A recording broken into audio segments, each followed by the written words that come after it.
Հայաստանի պատմության թանգարանի հիմնադրումը մեր նորագույն պատմության, պետականության ամենակարևոր ձեռքբերումներից մեկն էր։ 90-ական թվականներին այս թանգարանի աշխատակիցներից մեկը Արաքսիա Սիմոնյանը վերհանեց թանգարանի իրական հիմնադիր փաստաթուղթը։ Դա 1919 թվականի սեպտեմբերի 9-ի Հայաստանի Առաջին Հանրապետության պարլամենտի որոշումն էր, որով ստեղծվում էր ազգագրական մարդաբանական թանգարան գրադարան։ Անվանի հնագետ, հայագետ Սմբատ Տեր-Ավետիսյանի, նաև Երվանդ Լալայանի և այլոց կողմից հարց բարձրացվեց Առաջին Հանրապետության կառավարության առջև, որպեսզի պատմական և ներկա Հայաստանի տարածքից գտնված այդ առարկաները գան և հանգրվանեն նորաստեղծ հանրապետության մայրաքաղաքում, Երևանի կենտրոնում։ Ինքը Երվանդ Լալայանը իր գրառումներում կամ հուշերում նշում է, որ խոսքը Թիֆլիսի գործունեության մասին է, որ ցանկանում են ստեղծել թանգարան, որտեղ կներկայացվեր Հայաստանի և հարակից երկրների պատմությունն ու մշակույթը։ Եվ 1922 թվականին փաստորեն ազգային թանգարան անվամբ այս կառույցը ամռանը սկսեց գործել։ Եվ թանգարանի վարիչն էր Երվանդ Լալայանը, ընդհանուր ղեկավարությունը Մարտիրոս Սարյանին էր, որը ղեկավարում էր հնությունների և գեղարվեստի կոմիտեն, քարտուղարն էր Աշխարհբեկ Քալանթարը։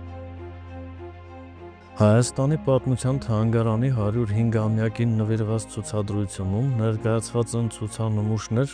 Հայաստանի պատմության թանգարանի հիմնադիր հավաքածուից։ Հիմնադիր հավաքածու ասելով նկատի ունենք 1921 թվականին Թիֆլիսից Երևան տեղափոխած Հայոց ազգագրական ընկերության հավաքածու, որը ստեղծվել էր Երվանդ Լալայանի գործուն ջանքերով։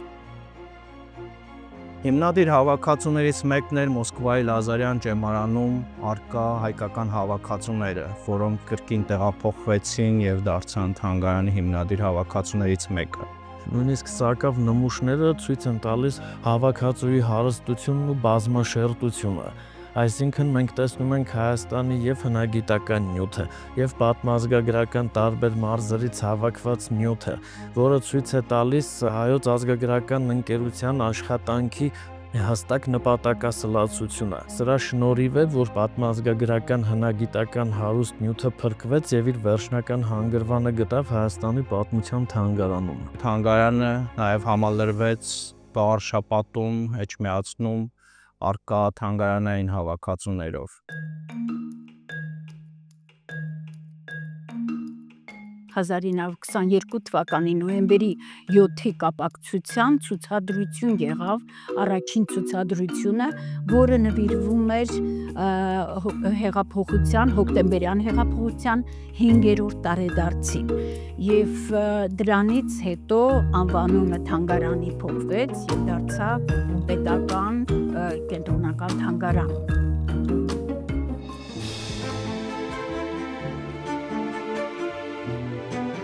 1930-ականների սկզբին թանգարանի ղեկավար է դառնում հայտնի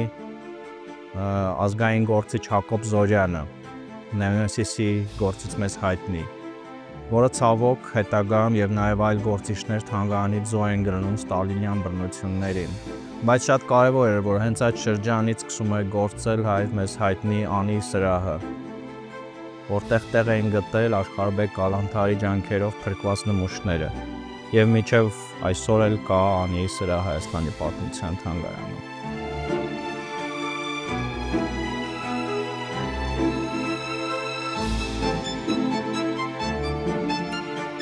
թանգարանի հեղափոխության բաժնի վարիչն էր Դավիթ Անանունը, և մինչև 28 թիվը այդ բաժին այնքան մեծ գործ էր կատարել և այնքան հավաքչական նյութը այնքան շատ էր այդ բաժնի հետ կապված, որ նույնիսկ 28 թվականին առանձնացավ որպես առանձին հեղափոխության թանգարան։ Եվ իրոք, ի սկզբանե Հայաստանի պատմության թանգարանը այսպես մայր թանգարանի այսպես դերակատարություն ստանձնեց, որովհետև հենց նրա հավաքածուների հիման վրա հետագայում ձևավորվեցին թանգարաններ, մասնաճյուղ թանգարաններ եւ ընդհանրապես թանգարանային ցանցը երկրում։ Կուլտուր պատմական կոչվող թանգարան 1935 թվականին ընդհանրապես բաժանվեց 3 հիմնական մասերի, որոնց հիմքի վրա այսօր էլ գործում են Հայաստանի պատմության թանգարանը, Հայաստանի ազգային պատկերասրահը և գրականության և արվեստի թանգարանը։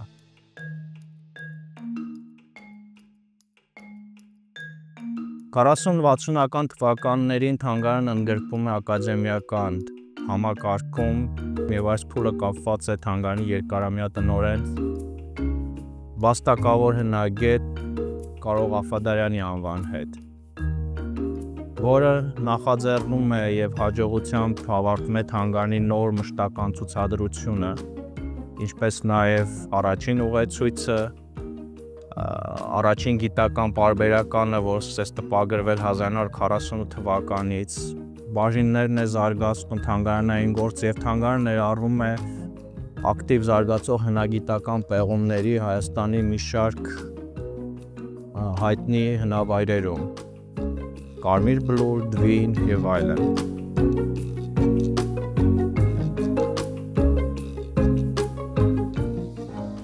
60-ականների կեսերից թանգարանը ղեկավարում էր ակադեմիկոս Մորուս Հասրաթյանը, որի ժամանակ համընկավ նաև շատ կարևոր մի շրջան խորհրդային իրականության մեջ, որը հայտնի էր շատ ազգային հարցերի բարձրացմամբ։ Եվ թանգարանը դրանից անմասն չի մնում, կազմակերպվում են հայոց ցեղասպանության նվիրված ցուցահանդեսներ, Արևմտյան Հայաստանից մեզ հասած տարբեր հավաքածուների հատուկ ցուցադրություն, էթնոգրաֆիկ ազգագրական նյութերի աննախադեպ ցուցահանդեսներ և շատ նվիրաբերություններ են սկսում Սփյուռքից, հատկապես ազգագրական և դրամագիտական նյութերի։ Արդեն 52 տարի է ես աշխատում եմ Հայաստանի պատմության թանգարանում։ Սկզբում աշխատել եմ որպես էքսկուրսավար։ Մորուս Հասրաթյանի շնորհիվ եմ ես սովորել պատմությունը, էքսկուրսիաներ վարել եւ շատ հպարտ եմ, որ կարողացել եմ ինչ-որ չափով մեր պատմությունը ներկայացնել։ 60-ականներից հատկապես սկսվեց նաև թանգարանի միջազգային ցուցահանդեսները։ 1980-ական թվականներին թանգարանը այսպես իր զարգացման ամենակարևոր փուլն էր թևակողում եւ կարելի ասել հենց այդ ժամանակահատվածում մենք ունեցել ենք ամենաշատ այցելուները թանգարանում, որը անցնում էր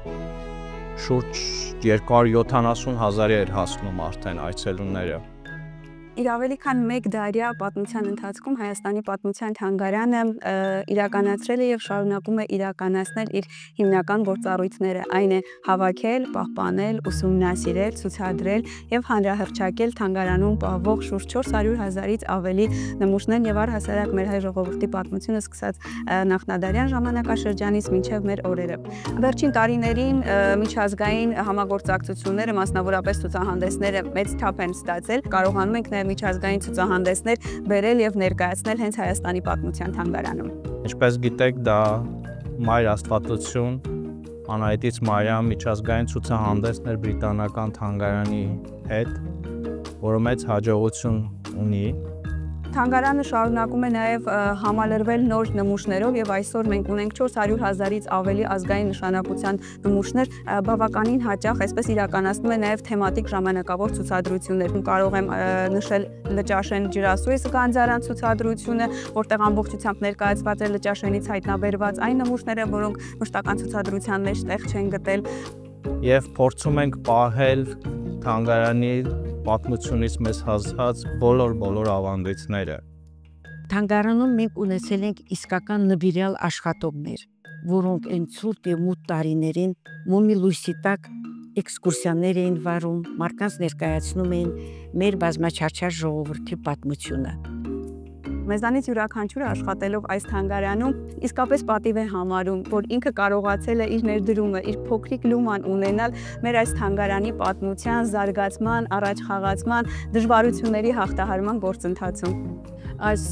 ցուցափեղկում ցուցադրված տպավորությունների գիրքն է։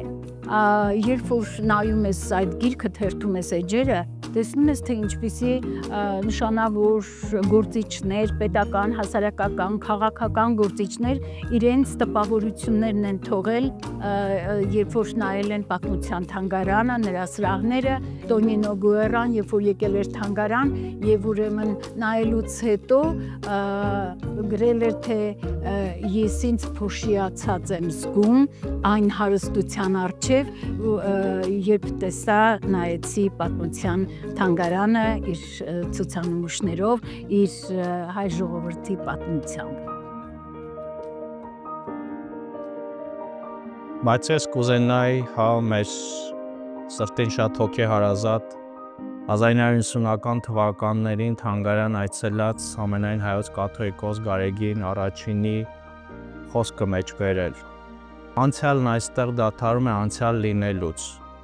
Այստեղ կա կենդանի և պերճախոս վկայություն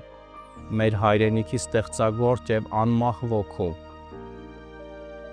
Հաղորդության տուն է այս։